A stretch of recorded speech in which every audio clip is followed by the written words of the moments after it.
Unlike our grandparents, we live in a world that we made. Until about 50 years ago, images of nature were the keys to feeling in art. Today, for most people, nature has been replaced by the culture of congestion, cities and mass media.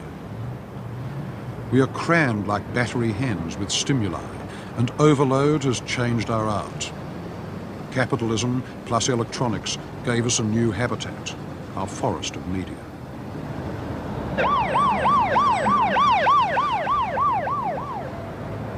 The problem for art was how to survive there, how to adapt to it, because otherwise it was feared art would go under.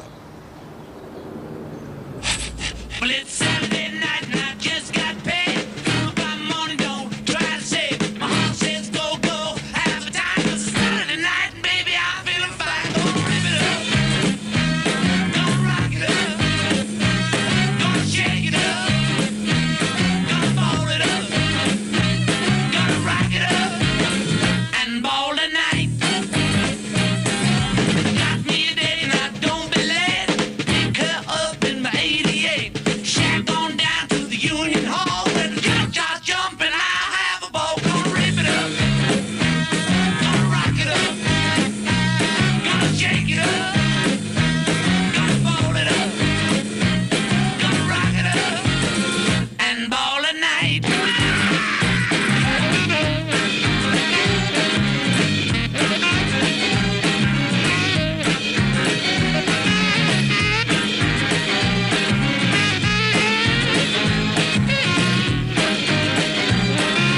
Ready, set, go, man, go. I got a girl that I love so when I'm ready. Ready, ready, ready, ready, ready. The present has more distraction than the past. Works of art once had less competition from their surroundings. The background to the organised sound of Gregorian chant wasn't random noise. Silence was one of the dominant facts of medieval life. You listened to one thing at a time.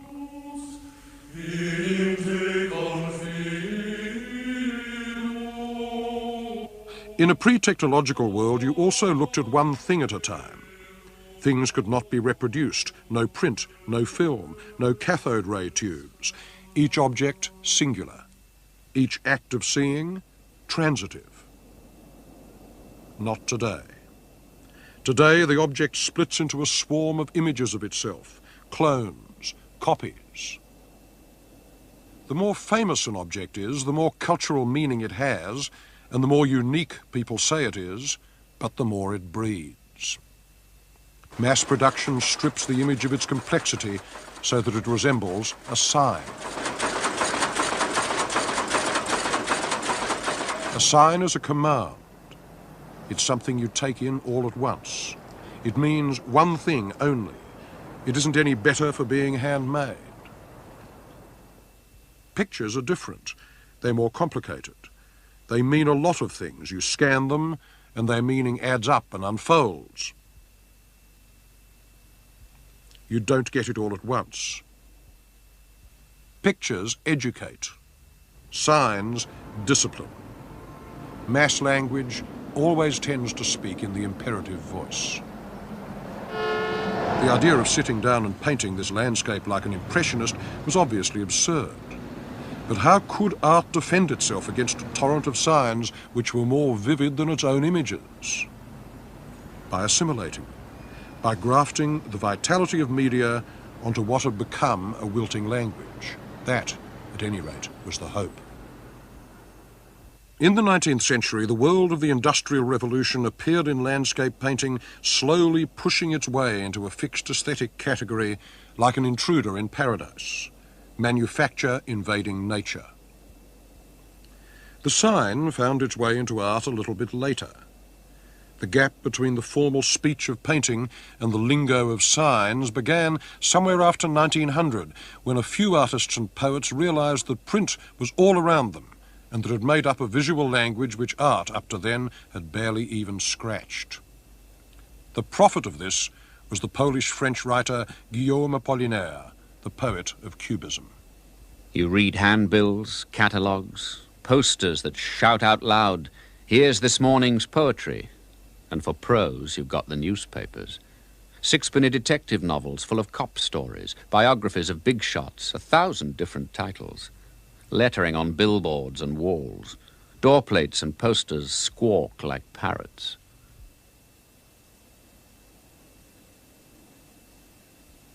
But the home of the quick message was America, especially New York. Its shapes were already a subject for American artists by 1920. To Joseph Stella, an Italian migrant artist, the Brooklyn Bridge was a cathedral of the new. It was the shrine containing all the efforts of the new civilization, America, the eloquent meeting point of all the forces arising in a superb assertion of their powers, an apotheosis.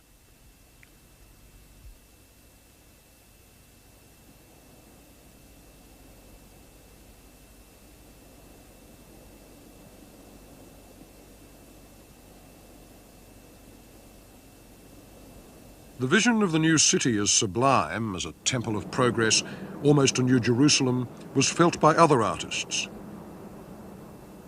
Here by Georgia O'Keeffe.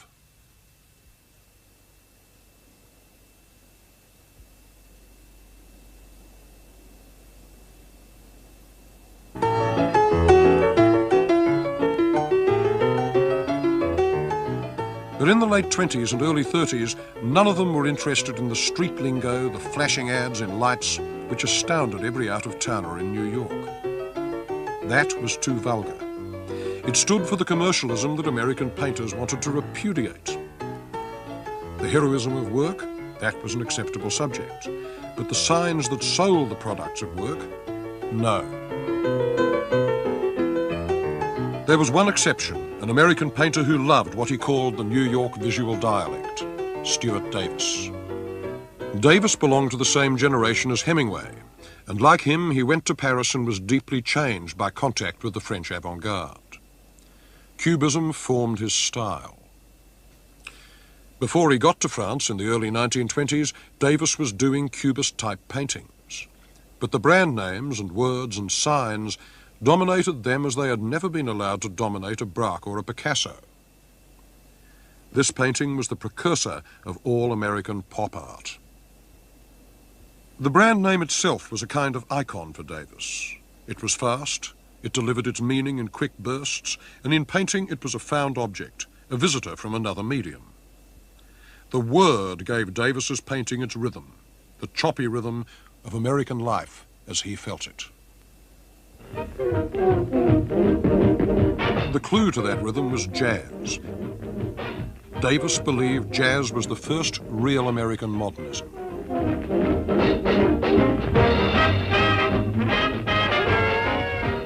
The brilliant colours on gasoline stations, chain store fronts and taxicabs, synthetic chemistry, fast travel by train, auto and airplane, which brought new and multiple perspectives, electric signs, 5 and 10 cent kitchen utensils, movies and radio, Earl Hines' hot piano and Negro jazz music in general.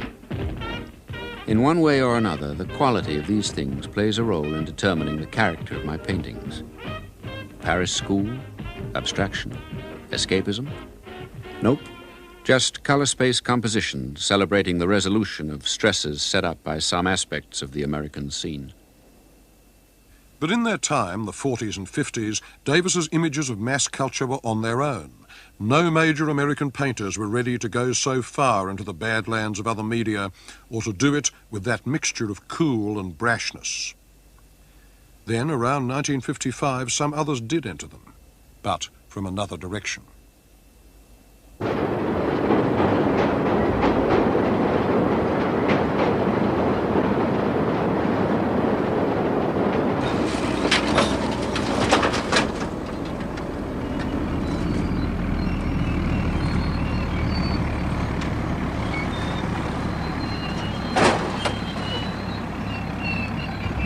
If you buy a half-pound of bacon in a supermarket, you end up with 1.5 ounces of plastic and cardboard wrapping around it. If your electric iron goes on the fritz, you simply chuck it away.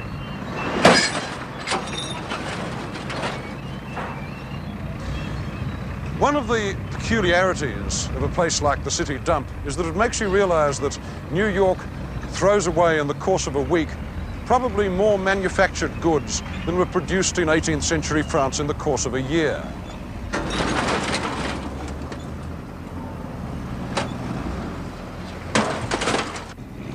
The motto was replacement, not maintenance, disposability and not durability. And there was a subject in this landscape of waste and this secret language of junk, because during the 50s, some American artists realized what the Dadaists in Europe had known about 30 years before, namely that societies reveal themselves in what they threw away. Street junk was to these men what the flea market had been to the surrealists. And among them, there was one budding master, a man in his 20s from Texas named Robert Rauschenberg. Actually, I had a kind of a house rule. If I walked completely around the block and I didn't find enough to work with, I could pick one other block in any direction to walk around, but that was it. The works had to, whatever I did, had to look at least as interesting as anything that was going on outside in the window.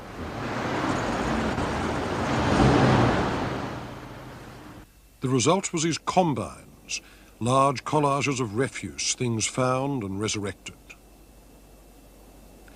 He got to New York in the early 1950s, and since then, Rauschenberg has opened up more room for anti-formalist art than anyone else in America. Every artist after 1960 who believed that all of life ought to be open to art was in his debt, one way or another. We now take it for granted that art can be anything. It can be for any purpose, from pleasure to threat to systematic boredom. Some is meant for museums, some to be thrown away, and some to be performed, as in this piece danced by Rauschenberg in 1966, Pelican.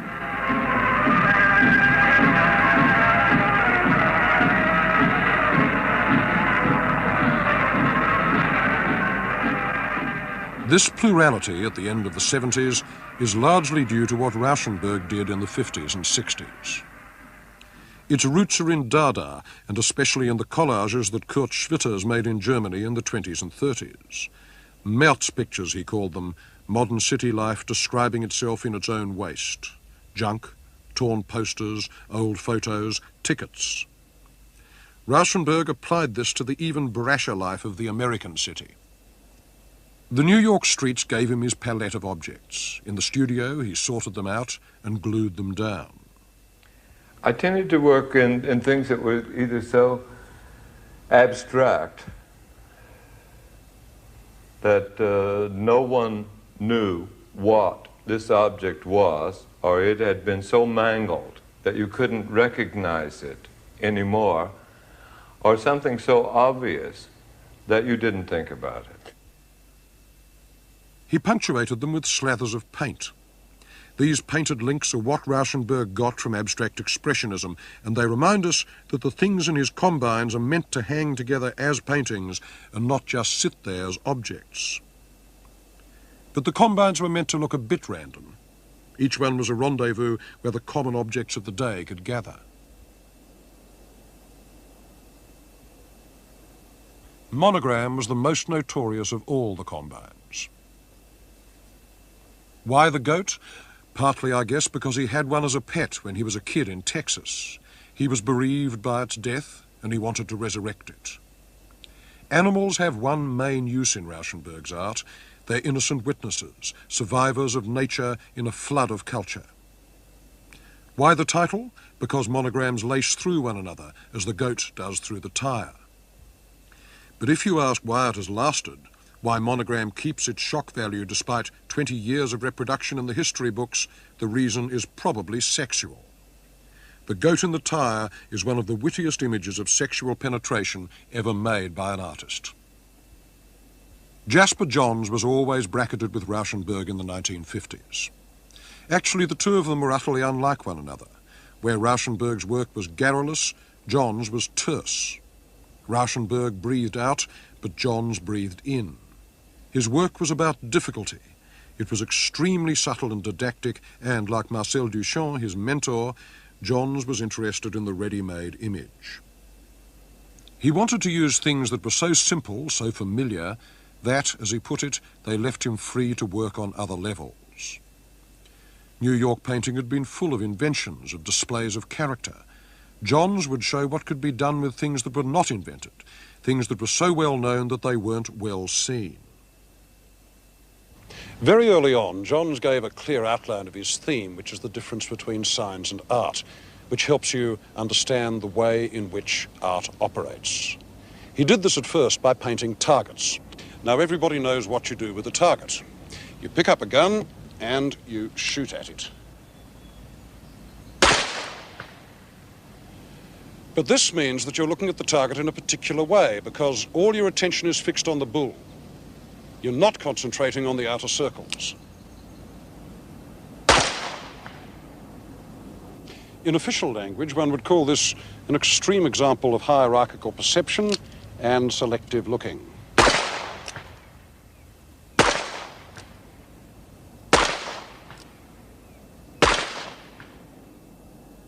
The target is a test, and Johns took it with a sort of deadpan irony to test what you expect a work of art to do.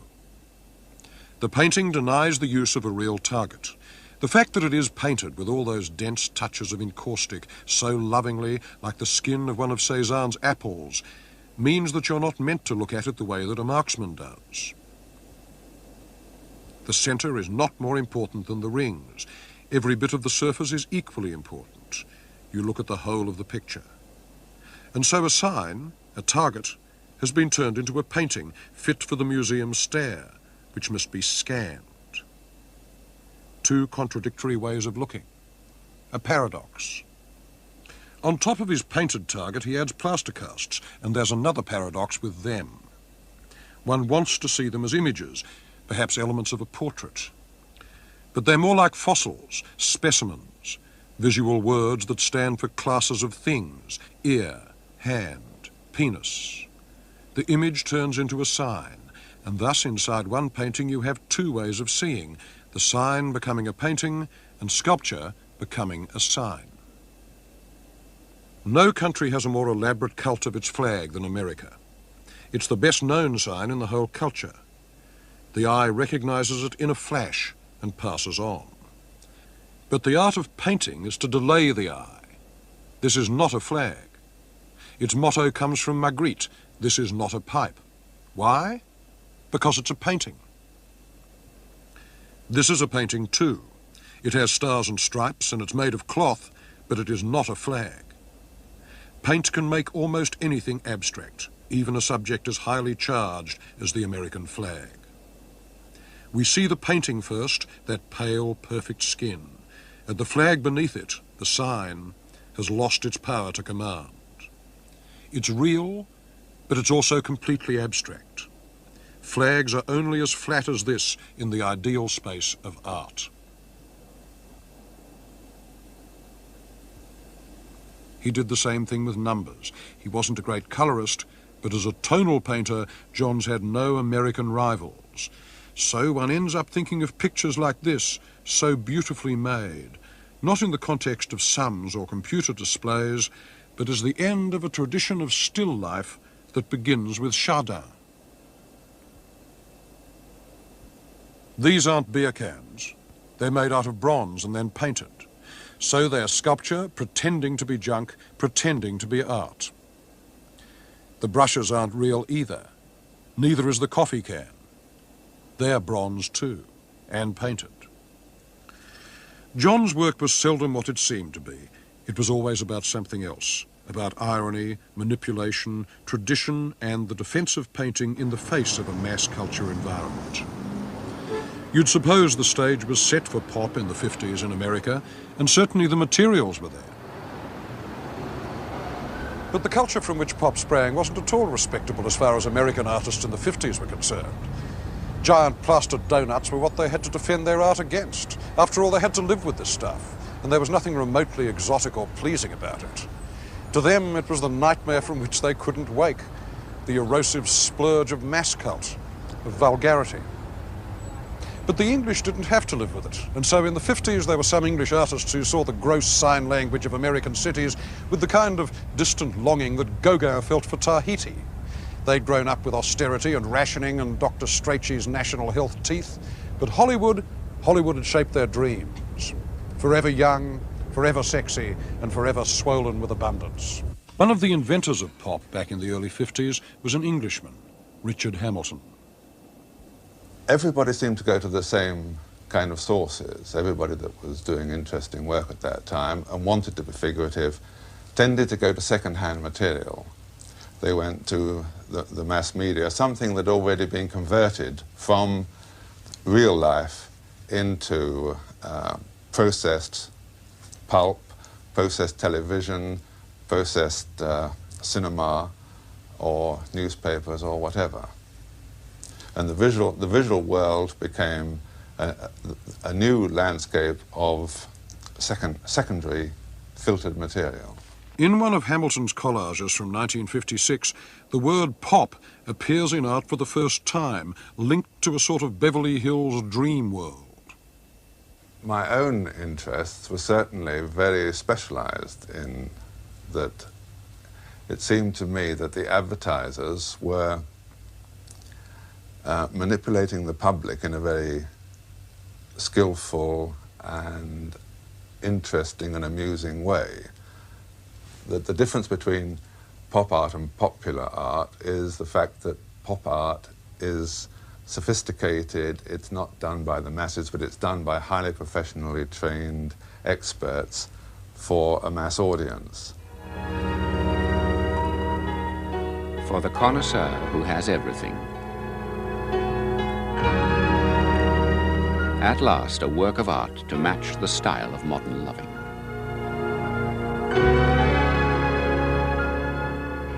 The critic laughs. A perfect marriage of form and function, design and delight. Created for you and yours by Europe's most caring craftsmen in an exclusive edition of only 60 examples.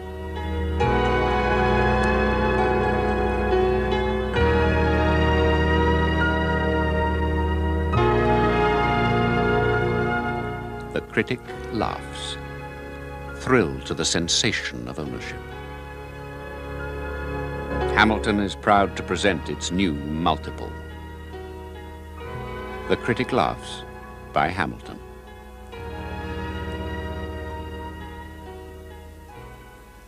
It's the other possibility, the other extreme of the hot dog, but it's still to some extent a pop object. We had to tool up for the whole venture using the same materials and the same factories even that Brown used for the production of their case.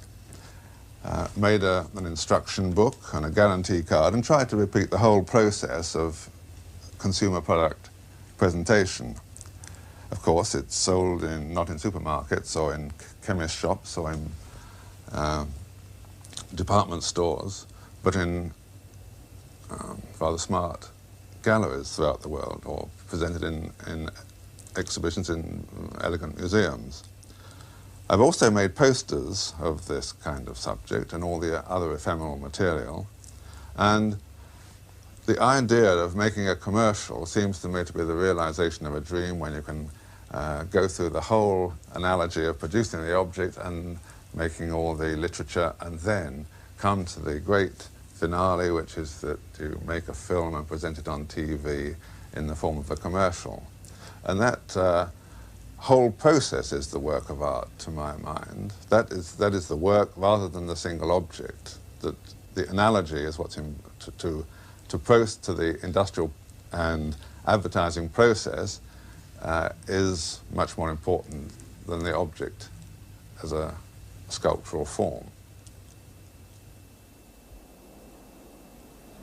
More than 40 years ago, a great Marxist critic, Walter Benjamin, said that it was going to be hard and maybe impossible for any child raised in the howling blizzard of signals to find his way back into the exacting silence of a book.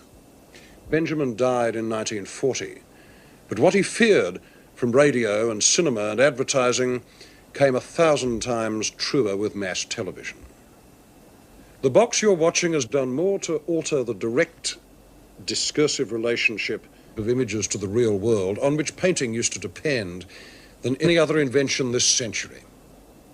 This isn't really a matter of good or bad programming. Everybody knows the box is a cornucopia of dung most of the time, but the effects, I mean, don't depend on the quality of programs. They flow from the nature of television itself. You only have two choices when you're watching a movie in a cinema. You can go or you can stay. With television, there's a third. You change the channel.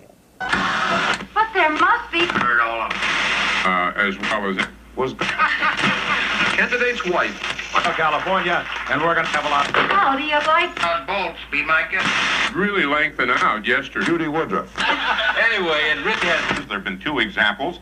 Disclosure and sealing. There was a story with a headline. And you also do some looking for gold. That is, to proceed aggressively with Every boy's trigger list creamy ice cream. And at your And so, in a chaotic way, the dream of the Russian constructivist filmmakers and of the German Dadaists has come true with television, because whole societies have learned to see in terms of montage and juxtaposition. Ours is the cult of the electronic fragment. Because it's so intimate and casual, the box worked on us in other ways too.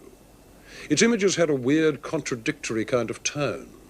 They were real, present in the room. But at the same time, they were very artificial, because their illusion wouldn't hold. They kept creeping up the screen or breaking off into dots and lines and jabber, not like film in a cinema. Their reality was provisional. Their reality was provisional, but the colour was ultra-vivid.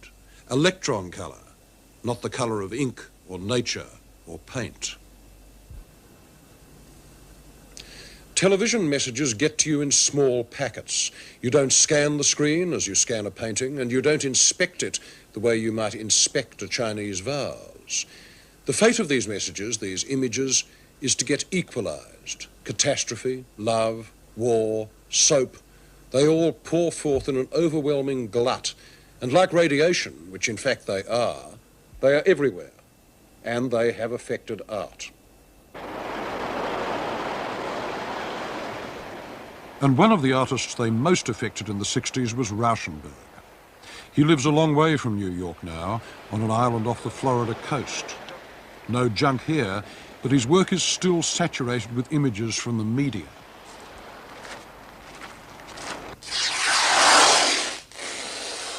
Once bombasted by magazines, TV sets. I didn't have a TV then, but TV sets. The refusal, the excess of the rest of the world, even though you don't know them.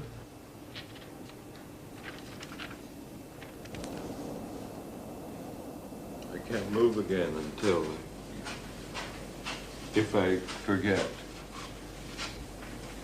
where anything is. If I could paint or make an honest work, it somehow should incorporate all of these elements, which were and are a reality.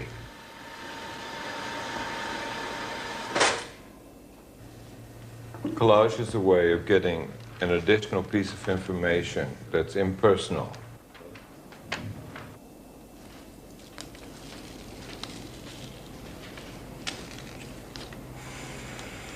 And I've always tried to work impersonal. In the early 60s, printed images began to replace objects in Rauschenberg's work. The bank of images included anything from 15th century reproductions to diagrams from the Scientific American to yesterday's front page. As the images in his work in the 60s piled up, the paintings took on a heightened documentary flavour. He wanted to give canvas the accumulative flicker of a colour television set. The subject was glut. That President... I don't think there's any doubt at all. I think... Oh, the league, I think the only one in the industry. Since I came in office. Pepsi. In the morning, the assembled report. It's not valuable unless you sell it. I don't know where... His view of the media was both affectionate and ironic. He liked excavating whole histories within an image, histories of the media themselves. Consider this red patch. It's a silkscreen enlargement of a photo that he found in Life magazine, which was in turn a parody of this famous painting, Duchamp's nude descending a staircase. The painting was based on an early sequential photo by Marais. So the image bridges 70 years of technological time right there. It goes from photography to painting to photography, back to painting. But the irony is that it ends up looking like the figures of Adam and Eve expelled from Eden in Masaccio's fresco in Florence, which turns the image of Kennedy, who was dead by then, into a sort of vengeful god with a pointing finger, thus fulfilling the prophecy of the 19th century French diarist Edmond de Goncourt. The day will come when all the modern nations will adore a sort of American god, about whom much will have been written in the popular press.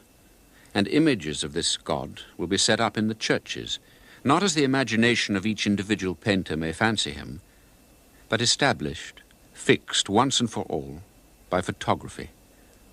On that day, civilization will have reached its peak, and there will be steam-propelled gondolas in Venice. From television, film and photography, we receive a stream of images every day. There is no way of paying equal attention to all that surplus, so we skim. The image we remember is the one that most resembles a sign. Simple, clear, repetitious. We absorb rather than inspect. Indifference becomes our second skin. Everything the camera gives us is slightly interesting. Not for long, just for now. The human extension of the glut of images is celebrity, which replaces the Renaissance idea of fame. The artist who understood this best and became best known for understanding it was Andy Warhol. Warhol is nearly as famous as Picasso, at least on the level of chit-chat and gossip. But Picasso was famous for his energy and masculinity, Warhol for his passivity and sexlessness. He became a famous artist by silently proclaiming that art can't change life, whereas others once did by loudly giving the impression that it could. No, I don't think I'm a revolutionary artist. He got started in the 50s as Andy Warhola, a Polish kid from Pittsburgh who made it to New York as a commercial artist. By the end of the 70s, he'd relapsed into being another kind of commercial artist, doing Nescafe Society portraits, a painter without a subject. His career as a man with something to say lies in between. Art is short for artist. I thought words are just always made shorter, so art was just cut from the word artist and made shorter. What he extracted from mass culture was repetition. "I want to be a machine," he announced. Warhol loved the sameness, an infinite series of perfectly standardized products. When Monet painted in series, he did it to glorify the eye, to show how it could discern tiny differences. Discrimination within abundance was the essence of such painting. Today, we have sameness within glut, and that was what Warhol painted. His work in the early 60s was a baleful mimicry of advertising without the gloss. It was about the way that advertising promises that the same pap with different labels will give you special, unrepeatable experiences. Advertising flatters people that they're a bit like artists. The consumer is rare, discriminating, a connoisseur of experience. If Warhol was once subversive, and in the early 60s he was, it's because he turned that round. A famous artist who loved nothing but banality and sameness. I want to be a machine, to print, to repeat, which was the most cunning sort of dandyism. He began by doing straight advertisements, then he ran ironic commentary on them, but by the 70s, advertisers were copying him, like this.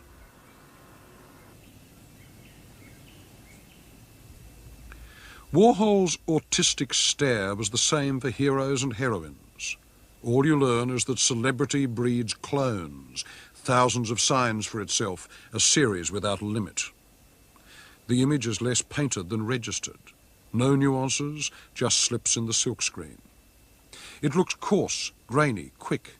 It wants you to glance at it like a television screen rather than scan it like a painting. And like American TV in the 60s, it's also haunted by death. And as with TV, the violence Warhol enjoyed got filtered through a cool, indifferent medium, photography and silkscreen. These disaster paintings have one subject in common. Not just death, rather the state of being an uninvolved spectator. The eye passes them like that man passing in the background. What this added up to was one piercing insight about the nature of media. But that was it. It could be done over and over again, but not developed further as art. The idea had a half-life, like a radioactive isotope. It sent out a lot of radiation in the 60s, and then it became feeble, and then dead. Boredom finally became boring.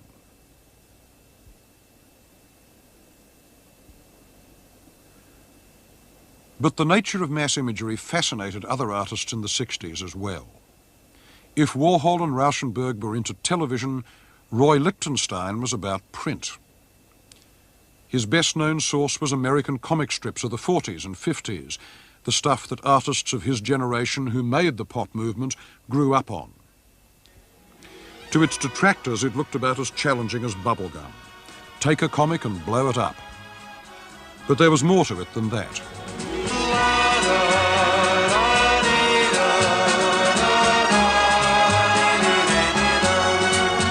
She's Venus in blue jeans, Mona Lisa with a ponytail. She's a walking, talking work of art. She's the girl who stole my heart. My Venus in blue jeans is the Cinderella I adore. She's my very special angel too, a fairy tale come true. They say the 7 wonders in the world. I don't think it's dealing with the images that have come about in the commercial world and using that, because there are certain things about it which are impressive or bold or something, and it's that quality of the images that I'm interested in, the kind of texture that the dots make, and various things that are usable to me in my art for expressing that feeling. But it's not saying that commercial art is terrible or look what we've come to. That may be a sociological fact, but that's not what this art is about. Printer's dots were the basis of Lichtenstein's style, a code that ended up looking very cool and abstract. It was a way of distancing the image, making it both big and remote. And like Johns, Lichtenstein was intrigued by the difference between scanning and looking. You scan a frame in a comic strip and then flick on because comics exist to tell a story. But a painting is meant to detain you. Make a museum-scale comic and you have another paradox about the way that we see art. Probably Lichtenstein's work has been around too long for its shock value to last, but in the 60s, when it was new, its ironies really worked.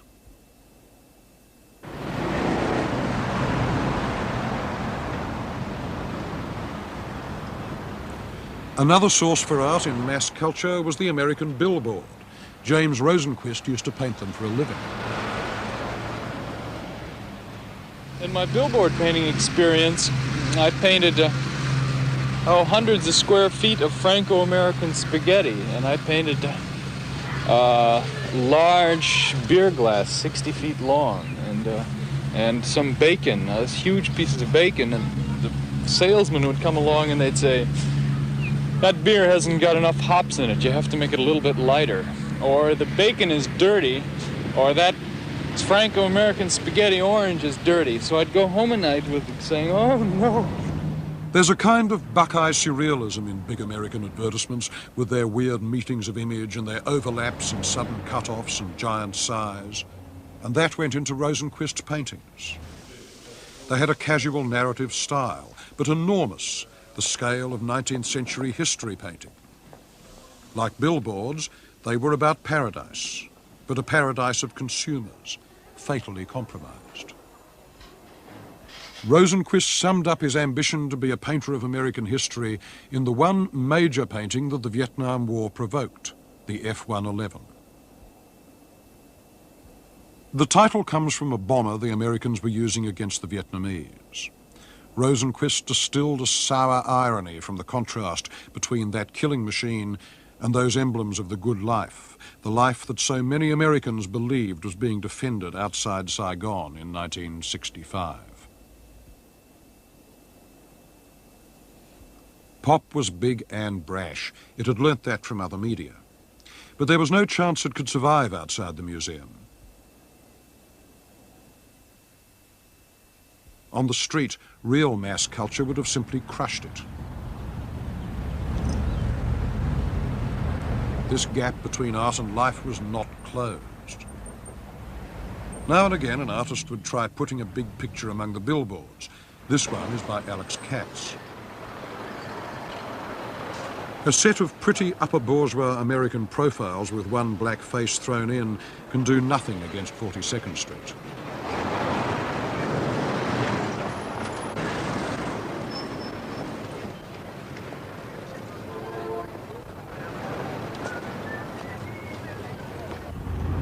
In a culture of mass communications, art has to survive either by stealth or by living in those game parks we call museums. And no country in the world makes that clearer than America, the home of the most enlightened patronage and of the most profound indifference to the visual environment that our century has known. The city that put up the stiffest resistance to the idea of culture with a capital C was this one, Las Vegas. You can't imagine an art museum in a place like this, and in fact here the idea of art simply evaporates because there's nothing to do. It flies off in the face of the illusions of which this place is composed.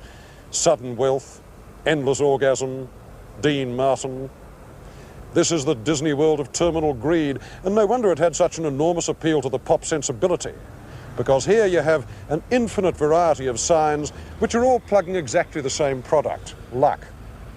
Now the product's abstract, and only the signs are real. And so Vegas sums up American giganticism, not because it's big, but because it pretends to be. Its monuments, the city lights, are conceived on a scale much beyond anything that most artists ever get to work on. And so really the town is a work of art. Lousy art, but art all the same. And no wonder that this festive junk food for the eyes had such an appeal to artists and critics. Hello, darkness, my old friend.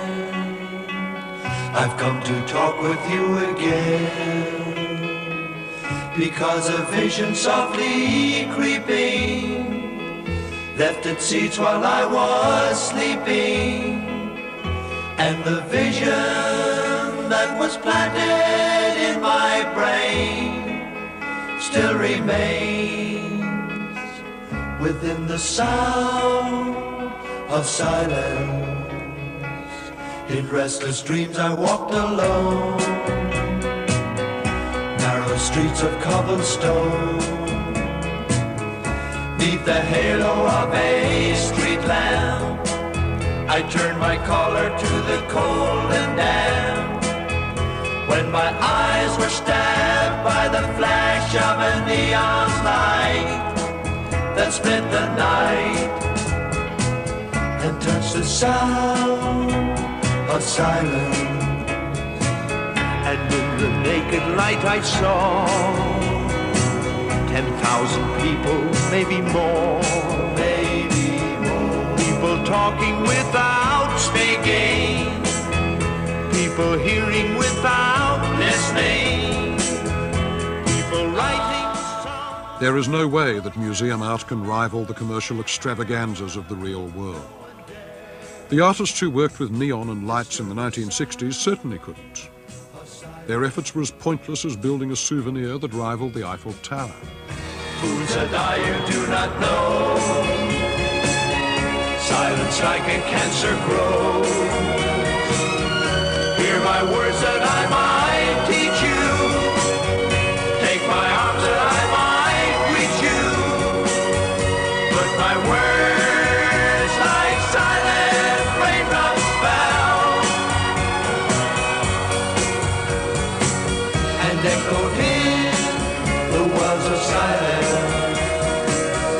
And the people bowed and prayed to the neon god they made.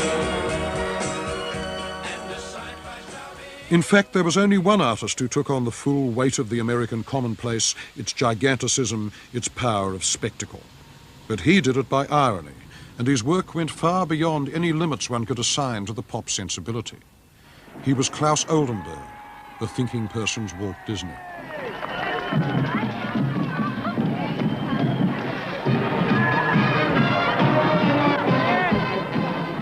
I always try to attend the Thanksgiving Day Parade, which is held in New York. Sometimes if I'm in Europe, I made a special point of coming back so I could attend it. I guess it all started when I was small. I was always taken to the parade, and it's always figured in my imagination, the excitement of seeing those huge balloons in the air moving about. But my interest in the parade is not so much an interest in the circus aspect of it, or in the clowns and the floats. I'm really specifically interested in these balloons on that scale and what they do in the air, and the whole engineering aspect of getting these balloons down through all the streets, and the whole process of filling the balloons with gas, which goes on a whole 12 hours before the parade. All these parts of the parade are very interesting to me, and it's the balloons that I come to see rather than anything else. Born in Sweden, raised in Chicago, Oldenburg grew up fascinated by the size of things American.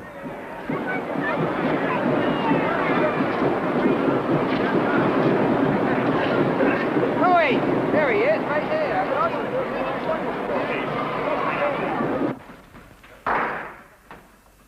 From the beginning, his art was literally about appetite, the desire to touch, squash, stroke, absorb, digest, and become what he saw. Probably I do two things that are contrary. I try to make the art look like it's part of the world around it. At the same time, I take great pains to show that it doesn't function as part of the world around it. He took ordinary things. Small ones got huge. Soft ones hard. Hard ones went soft. This is a ladder. This is a saw. The logic of use is gone. Things take on multiple meanings, and they keep alluding back to the human body. A Chicago fire plug becomes a torso with breasts and nipples, a monumental nude. This is the original fire plug, because this fire plug was directly outside of my house. And this was the fire plug I saw every day, and is more or less the one that my fire plug fantasies are based on. This is the one that was done in 1968 as a souvenir of the Democratic Convention. This way it's kind of breasts, and if you turn it upside down it becomes a bottom half of the torso, these being legs. I like to take an object and deprive it of its function completely. Take an ordinary object, change its scale, its material, and suddenly it is a stranger to the world, weird and complicated. Well, I mean, I have a condition I want to express about form, and then an object sort of fits into that condition, and then I take the object without thinking too much about the object. That is, this could just as well have been a bank vault, except that I like the lights, which are very simple, you know, very straightforward, and symmetrical form, which is what I was looking for, something geometric and uncomplicated.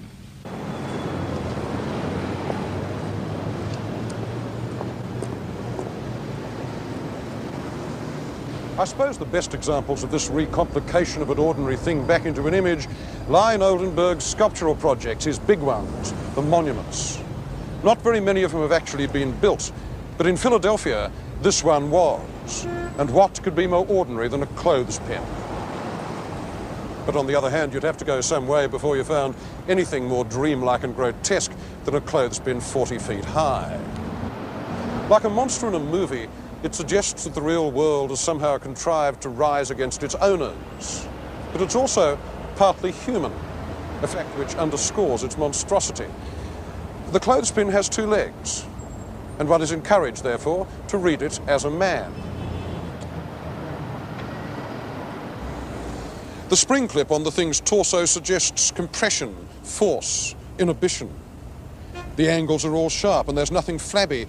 And the thing is, in fact, a giant authority figure, a sort of parody of the hero in sculpture, a modern Colossus of Rhodes. Oldenburg's range goes all the way from that to the pastoral, like this giant trowel.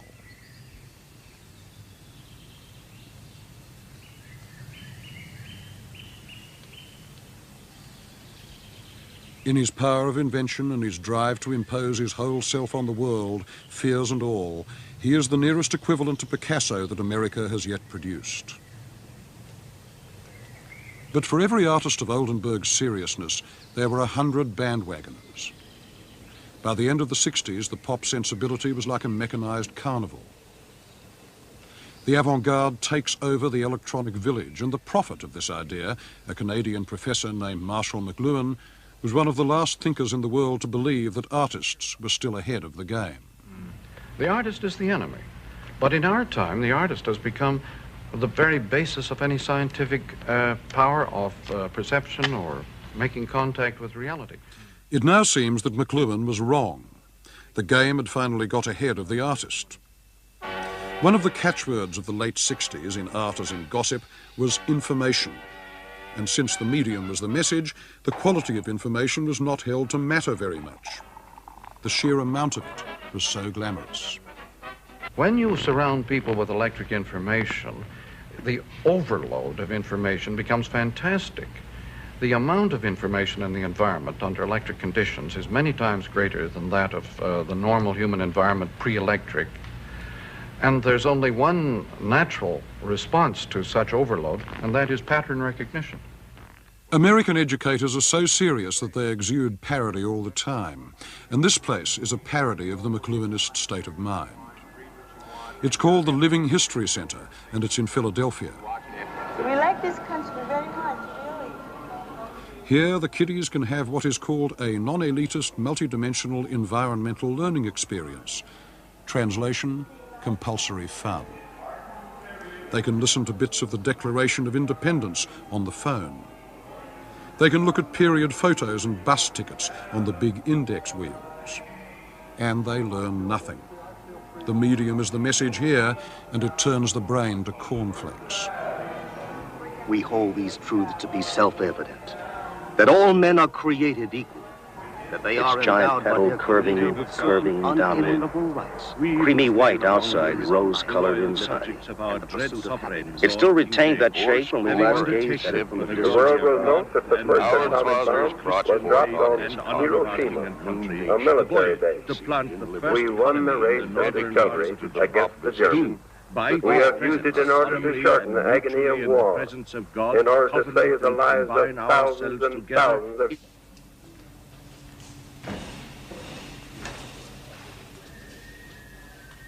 The good side of the pop sensibility was its openness to life, its readiness to let art react to mass culture.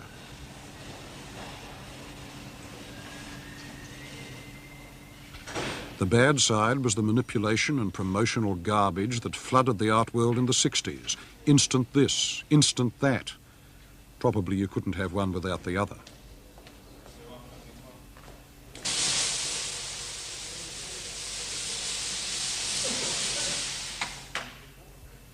We were told over and over again that art based on mass media was more democratic than art that wasn't. It could survive in the big wide world, but generally that turned out not to be true. Whether it was difficult exacting stuff like Jasper Johns or just entertainment like most pop art, it needed the museum more than ever. You want it that way or the other way? Well, it's a square print, so we can turn it around if we don't like it. For all the talk, art based on the media turned out to be just as fragile as any other kind.